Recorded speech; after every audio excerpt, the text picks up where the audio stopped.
Yo, welcome back. Welcome to Content is Profit. Guys, so we had an incredible episode. If you are struggling with the whole mindset of selling and maybe kickstarting your business to your first 6 figures, this episode today is for you. It's going to help you reframe the whole mindset. And what else can we look forward to? I had 2 things here. I love the fact that we talk about the common enemy as a toxic positivity. Oh, baby. That hit home to me. And then the nonprofit campaigning technique any business can take advantage from. That was juicy. Yeah, I love the whole feast and famine side of the conversation that we had. It was very impressive. Yeah. All right, let's do it. Enjoy. We've got some Hey, I'm Luis. And this is Luis. Welcome to the Content is Profit podcast. In here, you're going to get the insights, accountability, and drive to create consistently and increase revenue. You'll hear from top entrepreneurs, creators, and anything and everything you need to know about content. All this while having a good time. The goal of this podcast is simple: to entertain, educate, and turn your content into profit. Let's go. Sounds like a Monday or a Tuesday if you're listening. Or I think this is a Thursday release. I don't know. One of those days. Monday through Friday, Content is Profit is with you. A day of the week. Monday through Friday, Content is Profit is with you. But I'm excited about today. Fonzie, what are we talking about? Guys, today we're talking about the no BS business strategies. Woo, baby, with our guest. Don't say the name. Don't say the name. I was about to spoil it. I was like, don't say the name just yet because there's some announcement. But hey, if you guys like the show and you enjoy it, just go ahead and follow your favorite platforms.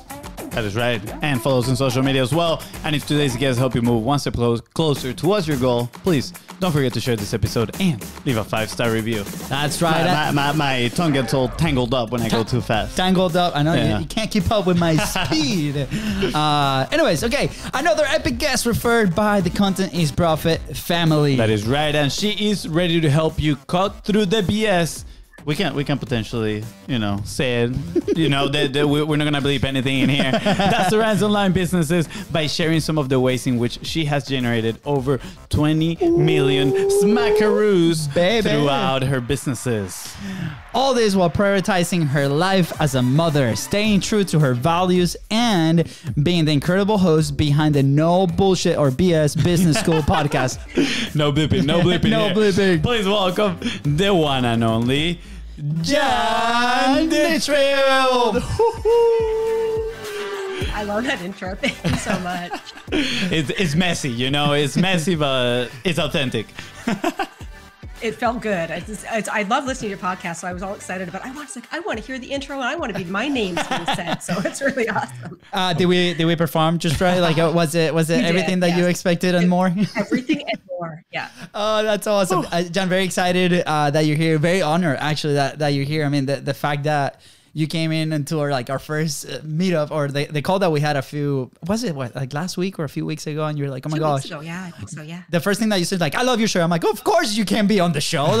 Do we need to talk? But other than that, you came referred by the Content is Profit family. And I know that you're doing some wonderful things. And as soon as we started talking, I'm like, oh my gosh, we need to dive into this because obviously your experience is amazing and what you're doing right now with sales and your approach to business. I think a lot of people can get a lot of value off of it and do some action items in their lists. But why don't you share a little bit of you, where you coming from, what got you to your entrepreneurial journey today? Yeah, so it was a bit of a messy journey, I'll say. I think most people kind of fall into business not necessarily on a straight path. And I actually originally wanted to be a music writer. So back when I was finishing university, my whole goal and my whole plan was I was going to work for the Rolling Stone. I was going to write about music, and I was going to go out there and tour the world and be this famous writer. And when I quickly realized when I graduated school is that I also had to make money and pay bills. So writing became a side thing. And my full-time job actually ended up working in restaurants. And I started in the restaurant industry, and I learned really quickly that I was really good at making money. And it was kind of one of the things that I fell into. And from there, the restaurant industry kind of transitioned into the nonprofit sector. And I really grew my reputation and my experience in the nonprofit sector for a very long time. I worked there. And when I became a mom, I decided that I was kind of it's time for me to kind of step out of that level of pressure that I was always under all the time, and decided that I was going to start doing things on my own again. I founded quite a few businesses along the way, and I've got 2 nonprofits that were very well known. One ran for 10 years and the other one still currently runs in Canada. But the business I'm in now has become like, it's my everything. I'm loving what I'm doing now. And it really is being able to teach women how to do what I did. So how to be able to earn money in a way that's aligned to your values, and using a lot of different techniques that are commonly taught in the for-profit sector. Because I lift a lot of my strategies from charity, because that's where I was for so long.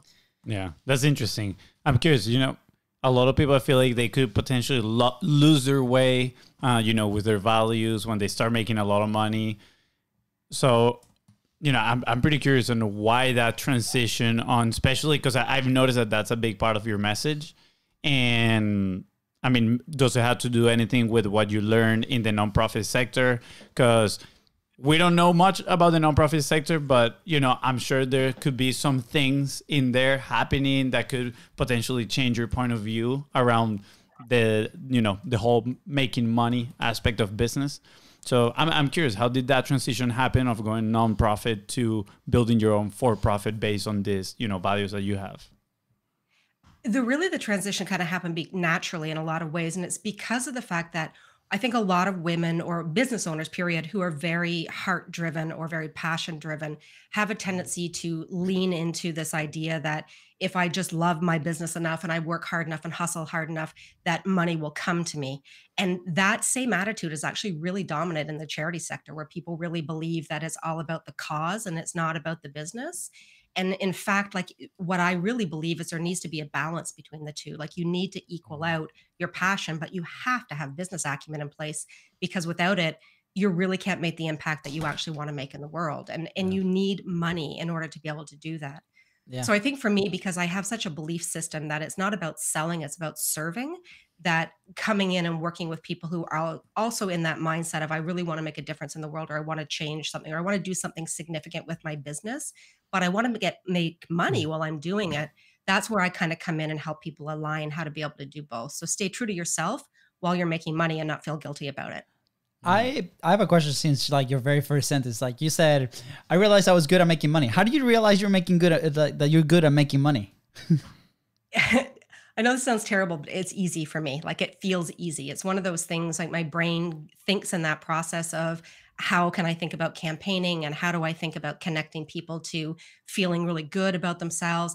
I see problems everywhere. Like, I'm that person. I joke a lot that I could see a leaf go down the street and I'm like, ooh, I have 17 business ideas that just ran through my head, and I can monetize them all.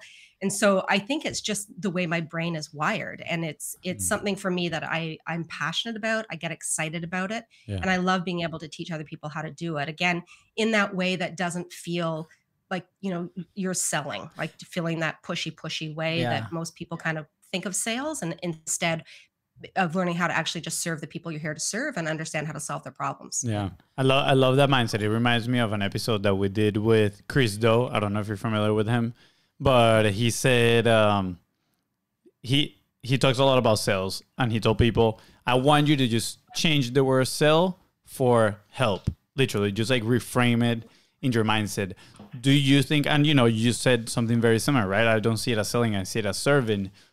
Do you think that is one of the biggest challenges you have with the people that you're helping, their conception of what selling is, and then you help them reframe it in a different way so they can approach it, probably with more confidence? Because at the end of the day, like, when you jump on a sales call, you can tell whether the other person is confident or not, and whether they get the sweaty pits, that's me right here, or not, right? So I'm curious, how do you work on that mindset?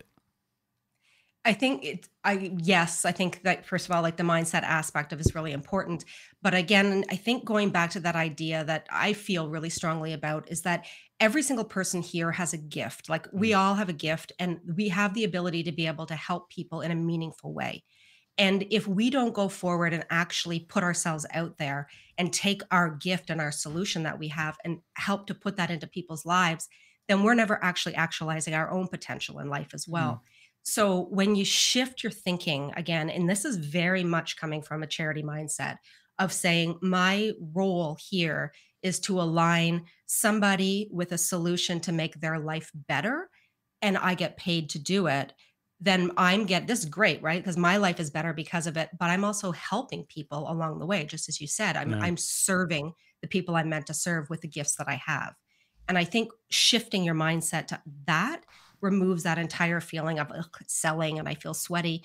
Or feeling like I have to be overly confident about it. It's just, you just do what you're really good at and help to find those people that need you. Yeah. You mentioned, I see problems everywhere, right? Like, and for some people, at the very beginning for us, that connection was like, man, like how's that connection, right? And obviously problem becomes an opportunity, right? But then how do you go from opportunity, spot it, to execution mode, right? Because sometimes we've seen it, right, inside of our own business, inside of others people's businesses. There's all these great ideas, especially around publishing, right? Like, let's bring it to Content's Profit side of things, where we do believe that content is that gateway to your sale, to educating those people, to bridging the gap, right, between I don't know you to hey, I'll throw money at you, right, for this solution that you're bringing me.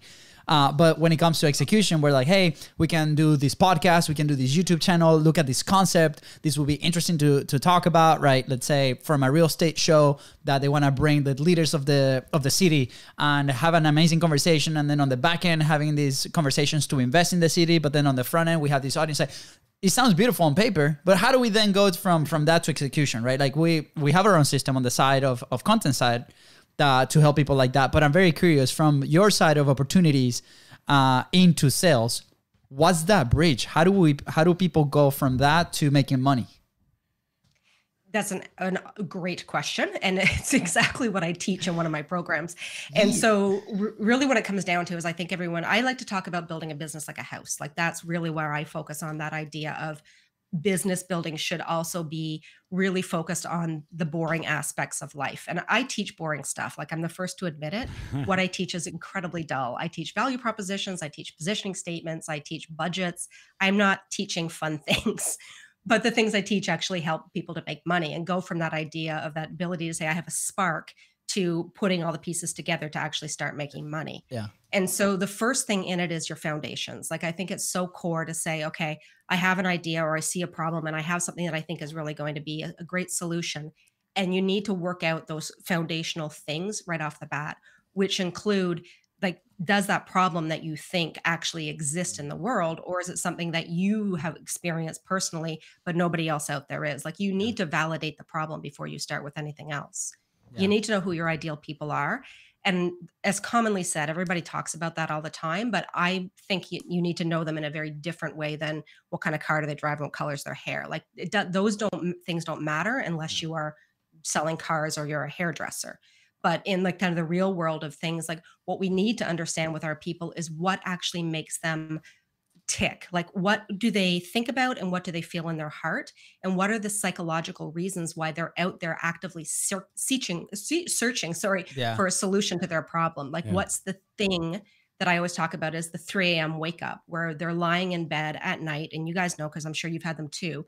And you wake up at 3 a.m. and your heart is pounding and you're sweating and you're staring at the ceiling and your mind is racing.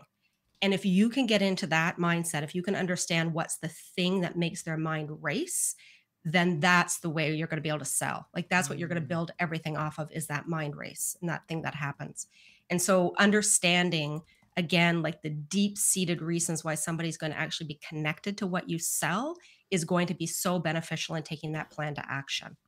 So the foundations, and I always say the wall is then going to be really important, because you need to know how to position yourself in the market and really understand that. You need to throw your roof on, which is all going to be about pricing strategies, understanding the different types of strategies and the right ones that work for you, how to run a budget, how to deal with objections, how to be able to deal with refund requests, how to set yourself up so you don't get many of them. And then you're going to move into like the marketing side of things and social media side of things. But then the big piece of it, which I always call is like the front is your curb appeal of your house, is your launch structuring, because you need to understand how to be able to consistently ask for money in your business if you want to make consistent money in your business. Oh, consistently ask for money.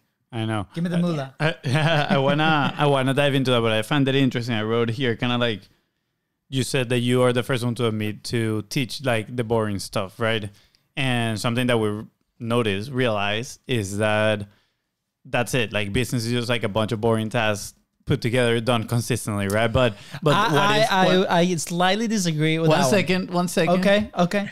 This guy doesn't respect over here. But you know, like, I think business is portrayed in social media and everything. Obviously, the marketing side of things just makes it look so flashy, so exciting, and then people are like, "Oh, like that's how it's gonna be." But then, and I agree, it's not all boring. But the foundation, things that you need, the foundational things that you need to do, and I don't want to call them boring because then people are gonna be like, "Oh, but I don't want to do this." But they are simple, right? Let's call them simple. They're nothing like extravagant, right? And that just need to be done consistently. So I just found it interesting that there's that dissonance on, you know, the perspective that people might have that might be coming into, oh, I'm going to grow my business. And they immediately go into all the benefits post work on, oh, I'm going to get the lifestyle. I'm going to get, you know, the bank account. But they don't think about, you know, all the hours that they're going to have to be sitting down, crouch on the computer, typing and, you know, budgeting. Reaching out to people, reports. right? And I found it very interesting. How do you deal with that when somebody comes to you and they have, I mean, they're sold on that vision, that dream. How do you get them to, hey, this is step number 1 and we got to do it? Yeah, I think it's the constant fight that I feel like I'm fighting in my business. You know, like when they always say, like, you got to rally around a common enemy. And I feel like my common enemy is imposter syndrome with a lot of the people I work with. But then again, it's that false representation. I call it toxic positivity. That's what I refer to it a lot as. Like, you get this toxic positivity, especially marketed to women, where you're like, you know, you can only work with the clients of your dreams. You can say no to things that don't light you up. You can follow your heart and the money will come. And every time I hear it, I'm like, oh my God, please stop saying this. Like, please stop telling women this. It's not true. This is why they're going bankrupt. And so I think, again, it's like, for me, it's been really a key message in my content. So when we talk about like using content to benefit your business, I talk about it a lot. Like, I talk about busting bad business tips. I talk about, you know, why you don't need business coaching and why you actually need strategy instead, and why business acumen is the best investment you'll ever make in yourself, and why marketing is just the icing on a business. It isn't your full business. And so a lot of it for me is just trying, again, to get a very different message out there that most of us don't talk about it, because you're not going to come running to me and be like, oh my gosh, Jan, I want to buy from you because, you know, you're talking about value propositions. People do run to the, I can get you rich in 6 weeks storytelling, right? Yeah. Which is not true. Like, 1% of the population can do that. The majority of the population, it takes time and slugging and mistakes and, you know, more mistakes and learning. And so I think that's the message I would like more people to hear. It's why my podcast is called No BS Business School. Yeah. It's like, I'm just telling it like it is. Yeah. I love it. And here's the reason I said, hey, I slightly disagree with the boring statement, right? Like, because and this has been a constant battle, right? Like, in the last 7 years internally for us, right? Because we were attracted by that initial bro marketer, right? Like, hey, you can sit on the laptop, right? Fonzie thought he was going to eat chips and, you know, the laptop, and me too, right? Like, nobody escapes from that, right? Especially when you're in this place mentally that you're like, I need money, right? I want money. I want those things, right? And then you fall, like, that's the messaging, that's the positioning that person is deliberate. Wow, that's a grown up word. Deliberate, whatever. They're doing it on purpose, right? They're putting that positioning in front of you, so that's the type of customers that they're attracting to those type of products, right? So 100% we're victims of that. We learn, right, along the way as we build this business, that the foundations things that you talk are necessary. Now, as we started to execute, we can start noticing, hey, I'm prone to do X, right? I probably like to do, for example, I love the project management side of things. I love building the back end of the project management. Fonzie cannot see it. Like, he has an immediate headache and then throws up and then walks out. But he's a very creative person and he's amazing at distilling ideas, right, from the people that we help and having that communication, right? So playing to those strengths, we can find people to put in place, right? Now, I know there's a stage, right? Let's say if you're starting your business brand new, that you might not have the resources to put that. And we talk about this on the content systems that we build all the time, right? Like, in the content perspective, somebody might start recording, right? But then you don't have an editor to do the post-production. So how do we reduce the friction so you can execute and then build resources to then hire that editor? On the business side, it's no difference. It's like, how can we execute like the more frictionless possible so we can execute, move forward, right? So what are some of the tips that you might recommend for maybe people that are starting their own venture, right? Or people that are in starting phase, maybe have 1 or 2 people that are helping them, VAs, administrative assistants, right? That they can be on the lookout for and be like, hey, maybe this is the route that I can execute today to increase revenue to the max. So then I can use that revenue to fit the business and then delegate the things that maybe I find boring, right? Because I know people that love to run reports. They love to do the budgets. I'm no, it stresses me out. So, that's why, if we have the resources, then that's delegated to them. What's something that they can do initially, right? In that phase to move things forward? So this is the phase, like I talk a lot about this on my podcast as well, because this is a really common phase that a lot of people get stuck in, and which is I'm starting to make money in my business and then things are going in the right direction, but I don't know what to do now to make them go faster or to be able to see more consistent revenue coming into my business. And in this spot, it all comes down to campaigning.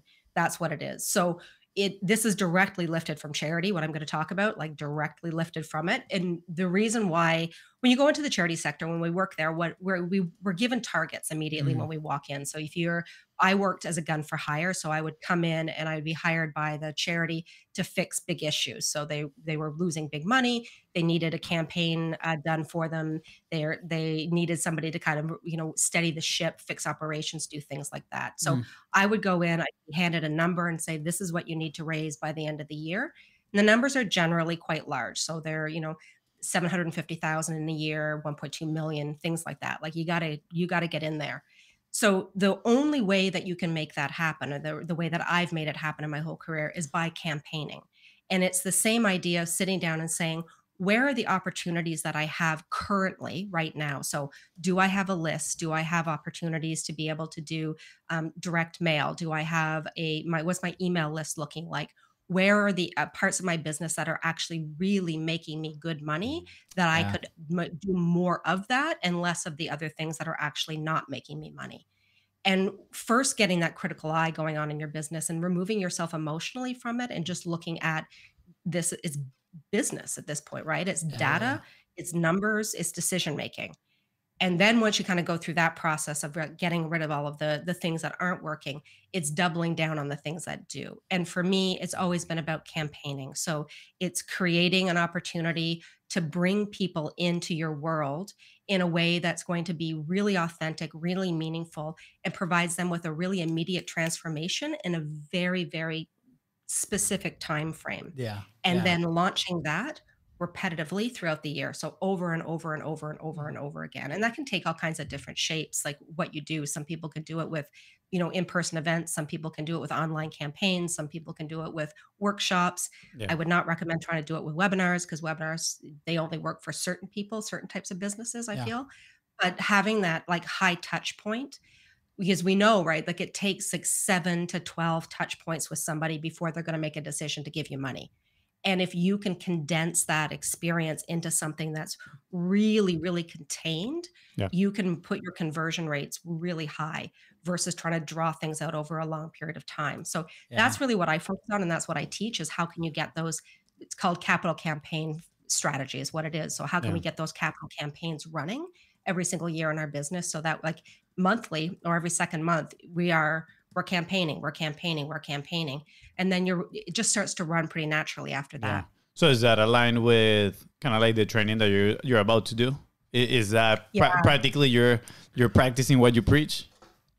I'm practicing what I preach. Yeah. So I've been teaching how to do this privately for a while now, and I've just publicly put an offer forward. So I'm now have it in a program that you're able to come in. I work with you for 6 weeks, and there's a companion course that goes along, and we set up your campaign for the year. So it's really focused on being able to get consistent 6 figures in your business within a 1-year time span. That's really what the focus is. So I'm a little bit curious. I'm play a little bit of devil's advocate here, if you don't mind. He's wearing the black and red outfit for those listening. For a by the reason. way, I for was a like, reason. I woke I up know. and I was like, yeah, I feel risky today. You need your devil ears. Yeah. Oh, that would be funny. So this is what I'm envisioning kind of like this revenue graph, right? And every time you do a launch, you have a little spike, right, of revenue in your business, and then it comes back down. And then when you have another launch, it goes up and then comes back down. Now, let's say we are doing, outreach. We're doing outbound sales as well. Now that can go up, and then you can keep people, talking, and that line, instead of going flat down, it can, still increase a little bit. And then when you do a launch, it spikes up again. So that being said, right, I guess my challenge is some people might be afraid of, well, am I only going to make money in these campaigns, right? What if the campaign is not successful and I don't make money, and then I have to wait for the next spike, right? Shouldn't I be potentially just doing outbound in the meantime, right? Should I be doing, running ads and then doing inbound? I'm extremely curious. Is part of your strategy balancing this type of things, or is it just focusing on the campaigns?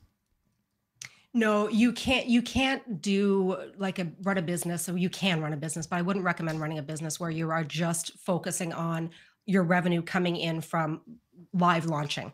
Like that, the stress of having that pressure where it's like feast or famine, right? Is what it is. So it's like, I have money, I am broke. I have money, I am broke.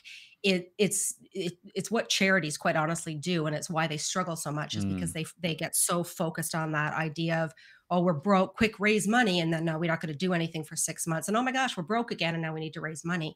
And so that's why I got hired, because I was like, no, we're not going to do this anymore. We don't want to do that. So we do need campaigning to happen. It's necessary. You have to campaign because it does give you that lift, right? And we need the lifts in our business because it's going to give us more cash flow. It's more opportunity. We can invest more money back in ourselves.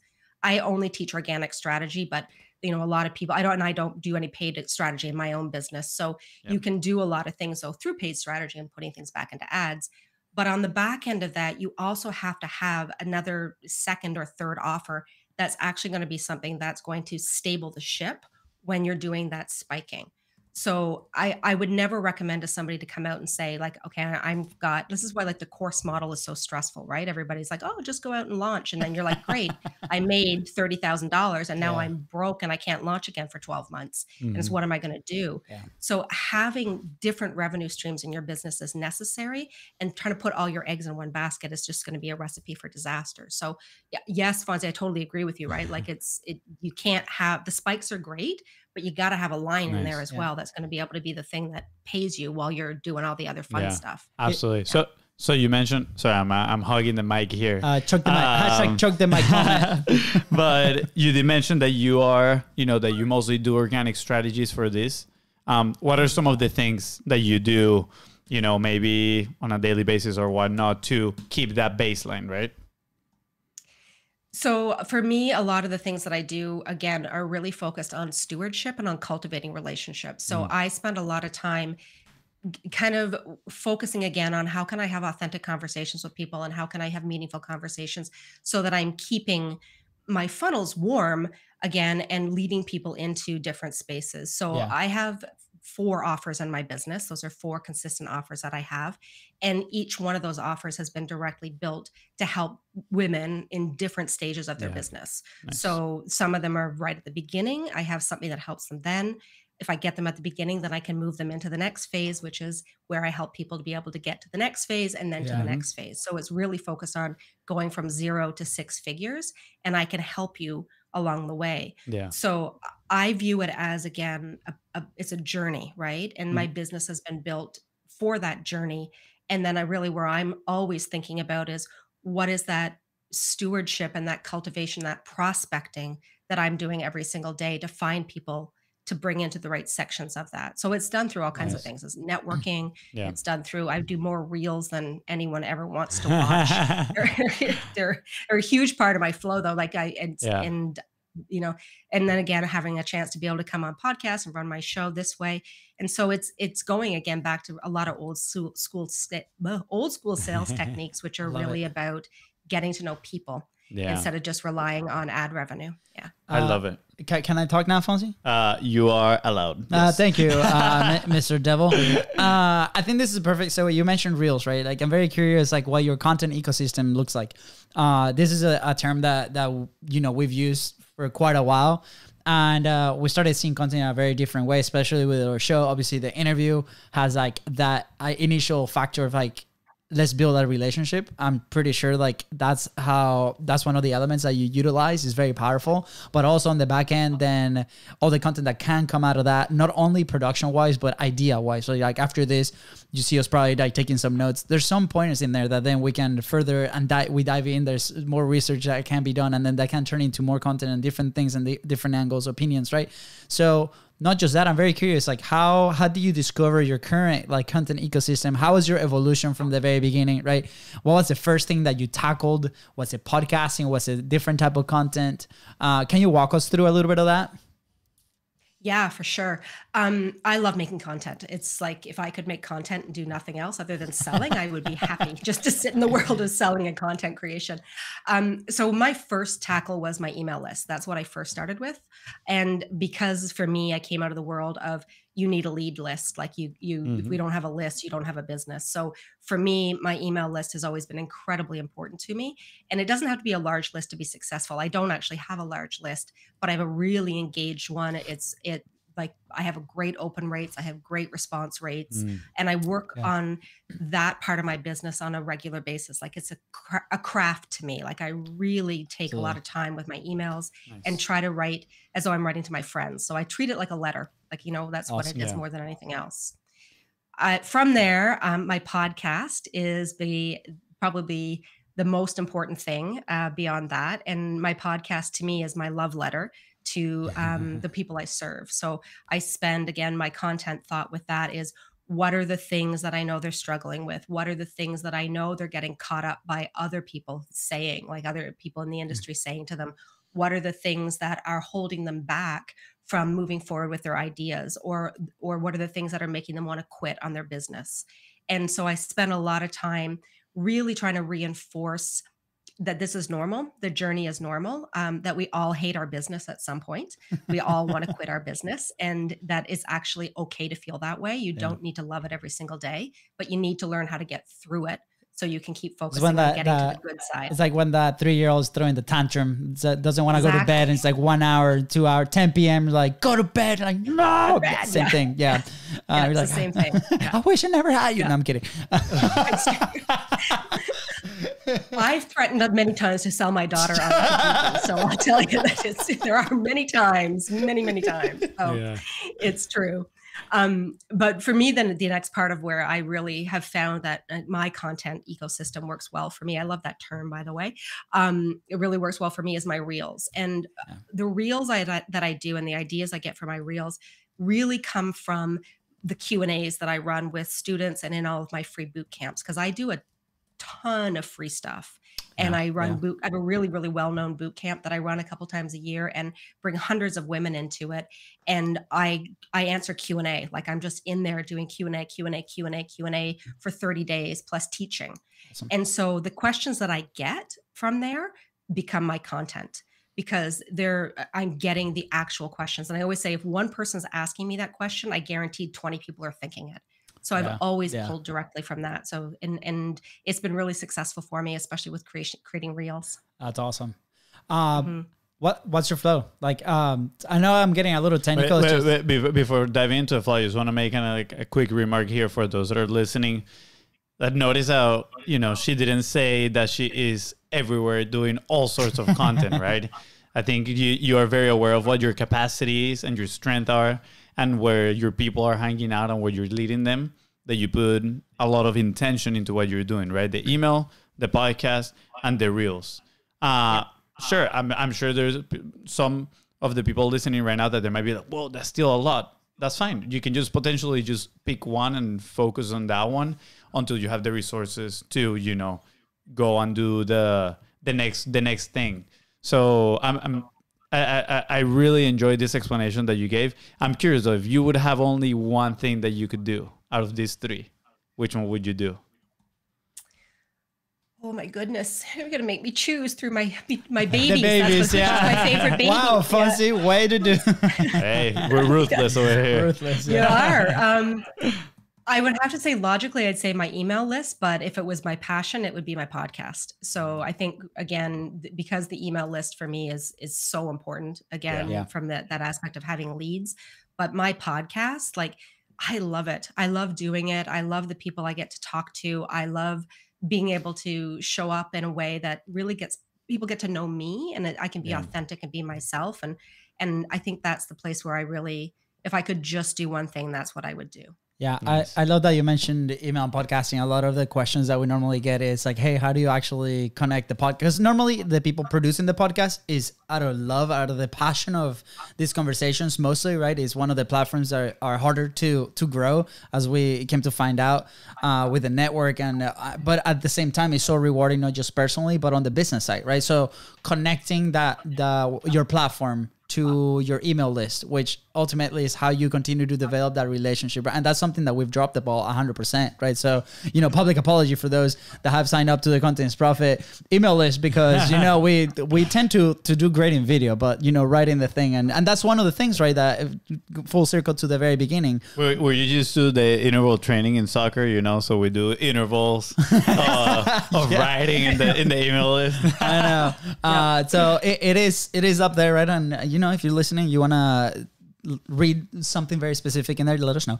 But at the same time, right, like it's so valuable because every time that we communicate with them, especially on the launch of when we joined the network, that was massive. That we sent a few emails. We just say thank you. We're like, hey, this is happening, and the feedback was incredibly positive, right? So I love that fact that you created that connection, right, with the audience, the people that kind of follow, learn from you, and then you build it into your own platform, your own thing. And we're big fans of creating your own platform. This has been so good. What has been the biggest challenge of like making that connection between your content and profit, right? And making money inside of your business? What has been the biggest challenge there? I would say two parts of it is being a mom, to be quite honest, and being a mother to a young child has been a hard part of that. We've gone through, we just came out of 2 years of incredible lockdowns. I'm in Canada, so we were locked down really for 2 years. So not having that consistent, support, and daycare was closed, and there was open and closed and open and closed. And I quite literally, she was under my desk while I was working because you just don't have options. You need to get it done. Yeah. That for me has been the biggest challenge. And I think that we see a lot of representation in women who are very successful in business, who have older children, or their children are out of the house, but we don't see a lot of representation of women who are in the mess of it with little people while they're trying to be in the mess of it with a business that is growing and scaling. So that's been hard. I'll be very honest, like to know, am I being a good mom today? Am I being a good business owner? Like, am I being crap at both? Like it's, and there's plenty of days I have been crap at both. Yeah. So that's been a big challenge. I think the other challenge really has been, for me, to be quite honest, has been coming out of the charity sector into the online space and trying to find my lane. And I think that that's been, like really a difficult path in a lot of ways. And I've made it through, like I know my lane and I'm in it and I love it, but finding my way into it, because it was very different. Like it's a very different way of doing business. It's a very different way of having conversations. And I kind of, like, every now and again, like I teach funnels and I run funnels, and I would find myself in funnels and I'd be like, how the hell did I get in here? And what am I buying? And what, right? And I think that trying to understand, again, see past the messaging and the marketing and getting to the core of what's actually being taught or happening within this sector has been an eye opener, to be quite honest. Thank you for sharing. Because I know I'm not a mom, but at the same time, those questions, right? Like if you're a parent of small kids and you're building something at the same time, it's many times that either whether that's your partner or even yourself, be like, is this the right thing? Right? Like, what am I sacrificing? Right? Like so you also have the possibility to kind of build it the way that you want, but there's that feeling inside of you that is like, it's not enough on either side, right? Like, you're out. Let's say last week I got the chance to go take Luke and play with a new team that we're playing on Fridays, and he was so excited. Luke is my 3-year-old, right? And he's like, soccer, data friends, but at the same time, I couldn't stop thinking about the thing that I needed to do when he was going to bed or in the next morning, right? And those are those moments that can be really challenging. So I thank you for sharing that, because I'm sure a lot of people are listening to the podcast or executing at the moment. That's going through our heads, and you're not alone. So come join the Q&As with Jan. Go hang out with us as well in Contents Profit Facebook group. Those are the things that really like make the difference. And I want to give a huge shout out. We have Jeff, that's part of our community, that's launching a podcast, and his whole thing is about how kids are also very successful. And we learned something really awesome where you include those kids in that journey, right? It might be a little bit better. So, those stories when she was like maybe under your desk, like you could hopefully remember those moments and are pretty awesome. And you were like, okay, it is a good memory, right? I know that it was a little challenging, but it was all worth it at the end. So, but we don't discriminate here. So if you are single and have no kids, like me, you can come as well, and we can be friends as well. I don't know. I was that person before, so I also I was building business like that before. So it's just a really different journey. Yeah, no, absolutely. I mean, I've seen it firsthand, obviously, with my brother. I'm just joking around. Fonzi's just working 24/7. He's like, I don't care. I'll work. No, definitely not 24/7. But. Yeah, definitely not 24/7. Oh, that's awesome. So, Jan, this has been again super awesome. What's an action point that people can take? Let's say they're transitioning into like their full-time thing. Maybe they left a job that maybe it was providing for them before. They're tackling this new thing. They're creating content. They're putting offers out there. Sorry, they're campaigning. What's an action point that they can do today to grab positive traction? So I would say the action point to think about is understanding how to run your content like a funnel. And so I think for me, that's something that is really important, especially in those early stages where you feel like you're trying to be on all things at all time. And you're like, why am I creating all these bloody things and putting them out into the world? Instead, seeing them for what they're going to do to bring people into your business. So understanding the 4 stages of your funnel, and then understanding how to run your content strategy monthly to get people into that funnel. So I always teach it this way. The easiest thing to do, you've got 4 weeks in a content calendar. So if you're on Instagram and you've got to do 4 weeks of content, you've got 4 phases of a funnel there as well. Awareness, interest, decision, action. Create your content that way. So you're still selling. You're selling consistently. You're always selling, but you're not sounding like you're selling while you're doing it.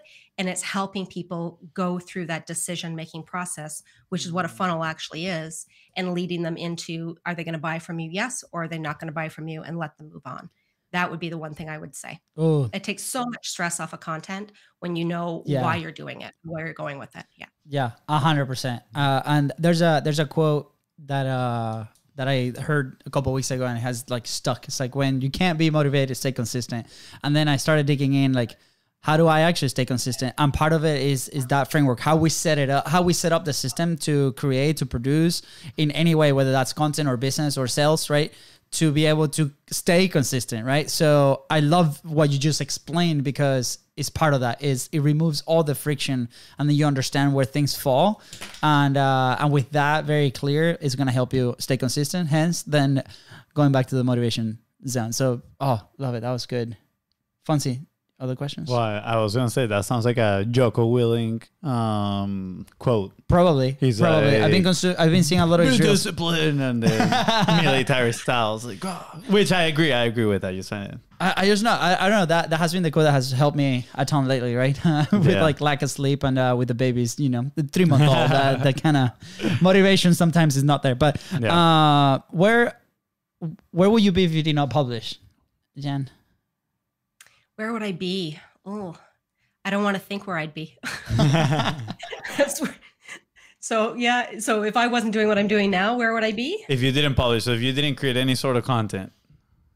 If I didn't create any content, where would I be?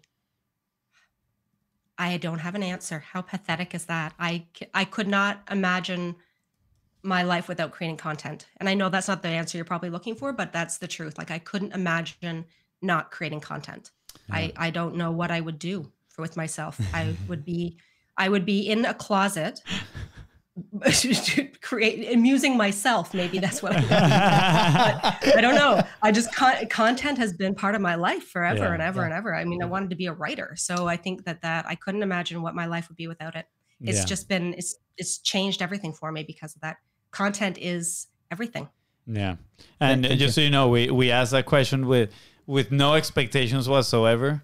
That's how I feel. I'm like, that's a terrible answer, but it's a truthful answer. No, which makes it a great answer, right? Because at the end of the day, we want to transmit to people that intention and that process of creating and the importance of it, right? Because a lot of people are like, well, I might be afraid of, being judged, getting in front of the camera, what other people are going to say, am I going to make a mistake? Or what if I put something out into the world and nobody answers, nobody see it? It's okay. We all start somewhere, right? But at the end of the day, the common thing that we've noticed with most people that have come to the show when we ask this question is that they're like, I don't know, where would it be, right? And we love asking these questions just because it also helps us too with the perspective in our eyes. It's like, okay, cool. We gotta keep creating more content, right? And it is way more exciting for us. We wouldn't have any of these amazing relationships, right? That we've built or the business through the podcast or the business, right? Yeah. Oh, it's true. I mean, content creation has taken me so many places in my life. Like I got to perform on stages. I've been able to hang out with celebrities. I've been able to, I was, got to work with the Prime Minister's mom. I've been able to have a podcast because of it. I've been able to be on major television and been able to do, major print. I met my husband through content creation. Like it's awesome. Just been, it's been awesome. I think when people get really stuck on content sometimes because like you said, right, we worry so much about what people are going to think about us instead of thinking about what we can do for them. Yeah. And I really think, again, thinking about that idea that we have a stage and we have a platform and we have a gift, and being able to get on that every day and change even one person's life or leave them with a little bit of a nugget that they can think about. What a great life we have. It's amazing. Yeah. Like you and said, we get paid to do it. So exactly. Yeah. Like you said at the beginning, it's not about selling, it's about serving, right? Yep. It is. Yeah. Love it. Jan, thank you so much. Where can people find you? Where can people connect with you? You can find me on Instagram at janditchfield.co. You can find me on Facebook at janditchfield.co. You can find me on the web at janditchfield.co. And you can also follow my podcast at No BS Business School on all the major players. Awesome. And if they want to be part of that workshop that you're putting together, how can they join? So that's janditchfield.co/formula. And you can go check that out there. And I have my free boot camp as well that will be starting up in September. And so that's janditchfield.co/bootcamp. Come hang out with me for a month and I'll teach you all kinds of lovely business stuff. Nice. Some of it's boring. Some of it's not. I love it. If you guys are taking notes and you might have, missed one of those, just make sure to scroll down. We got all the links on there. Just click him, subscribe to her podcast, connect with her, and just show some love. Yeah. With that said, guys, thank you so much for tuning to the Contents Profit Podcast. Go ahead and follow the show in your favorite platform and on social media at BIZBROS Co. That is right. And if Jan here help you move one step closer towards your goal, please don't forget to share this episode and leave a 5-star review. See ya. Bye, guys.